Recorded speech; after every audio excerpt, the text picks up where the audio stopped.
আপনি অজু করে কখনো খেয়াল করছেন কিনা জানি না, অজু করার পর পর কেমন যেন একটা ফ্রেশ ফ্রেশ ভাব লাগে।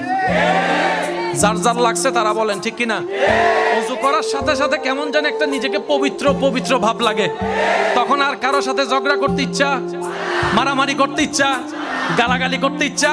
তাহলে অজু সামান্য পানির অজু, সামান্য হাত ধোয়ার অজু, মুখ ধোয়ার অজু মানুষের ভিতরে কিছুক্ষণের জন্য এমন পরিবর্তন নিয়ে আসে, অশ্লীল কথা অশ্লীল কাজ সে করতে চায় না।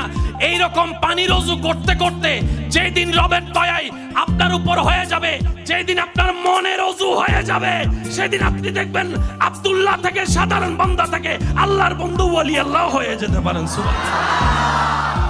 আল্লাহ আমাদেরকে সে নিয়ামত দান করুক। সবাই মন খুলে বলেন।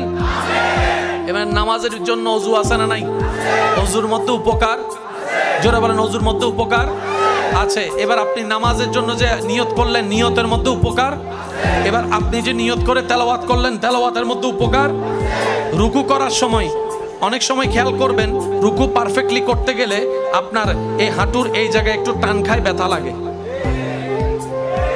অনেকে সে ব্যথাটা না পাওয়ার জন্য হাঁটুটাকে বাঁকা করে দেয়, টান হাত দি ওইটার না। অথচ এই ব্যথাটাই আপনার আমার জন্য উপকার। সুবহানাল্লাহ।